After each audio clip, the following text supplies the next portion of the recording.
بخاری شریف کی حدیث ہے، عبداللہ ابن عمر رضی اللہ تعالیٰ عنہ،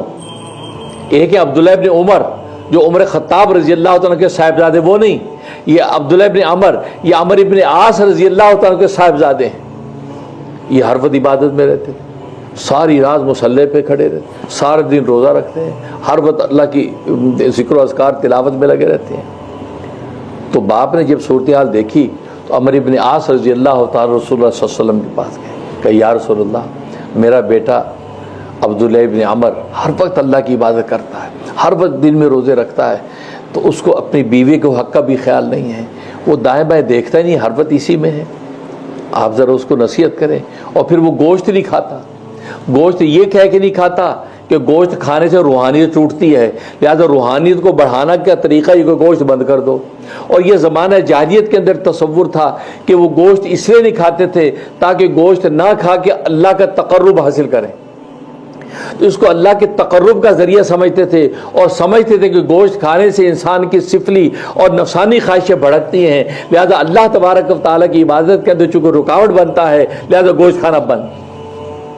لہذا اس تصور کے ساتھ گوشت نہ کھانا حرام ہے،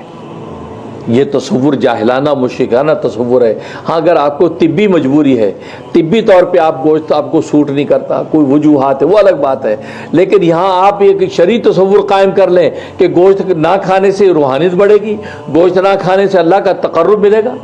تو عبداللہ ابن عمر رضی اللہ تعالیٰ گوشت نہیں کھاتے ہیں، نتیجہ یہ کہ وہ کمزور ہو رہے ہیں۔ تو رسول اللہ صلی اللہ علیہ وسلم نے عبداللہ ابن عمر کو بلایا کہ عبداللہ، کیا یہ بات سچ ہے کہ تو گوشت نہیں کھاتا؟ کیا یہ بات سچ ہے کہ تو ساری رات جو ہے اللہ کی عبادت میں کھڑا رہتا ہے؟ کیا یہ بات سچ ہے کہ تو اپنے جو ہے وہ دن میں تو روزے رکھتا ہے؟ کہا کہ یا رسول اللہ بالکل درست ہے، ہاں ایسا ہی ہے۔ رسول اللہ صلی اللہ علیہ وسلم عبداللہ ابن عمر رضی اللہ عنہ فرمائے اِنَّ لِنَفْسِكَ عَلَيْكَ حَقًّا، کہ تیرے نفس کا تجھ پہ حق ہے، اِنَّ لِزَوْجِكَ عَلَيْكَ حَقًّا، تمہارے زوج کو تجھ پر حق ہے،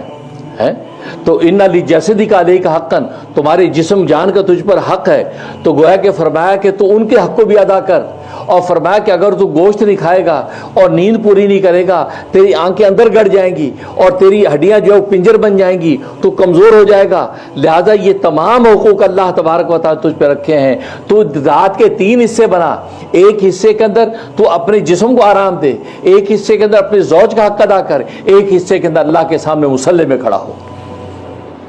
اور روزہ فرمایا میرے طرح روزہ رکھا کر، میں جیسے روزے رکھا کرتا ہوں مجھے پتا ہے، میں جیسے روزے رکھتا ہوں کہ میں کیا کرتا ہوں کہ میں کبھی روزہ رکھتا بھی، کبھی افطاری بھی کرتا ہوں،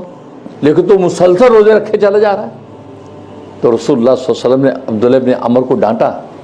اس کا مطلب یہ ہے کہ جسم و جان کا بھی حق ہے، تو گویا کہ پہلا جو عدل ہے وہ بندے کا اپنے خدا کے درمیان کہ جو رشتہ عدل کا قائم ہو، عبادت، اور عبادت میں عدل ہونا چاہیے، ظلم نہیں ہونا چاہیے۔ اگر سارا وقت آپ نے اللہ کی عبادت میں دے دیا تو گویا کہ آپ نے اپنے جسم و جان پر ظلم کیا، اپنے بیوی بچوں پہ ظلم کیا، اپنے دیگر رشتوں پہ ظلم کیا۔ اس لیے اللہ کے نبی نے صحابی کو ڈانٹا کہ نہیں، جو اعتدال کے ساتھ عبادت ہے یہی تم پر ہے، یہ نہیں کہ تو ایک طرف اتنا جھک جائے کہ دوسری طرف کے رشتوں پر ظلم ہونے لگے۔ تو گویا کہ پہلا فرمایا کہ بندے اور خدا کے درمیان عدل کا رابطہ،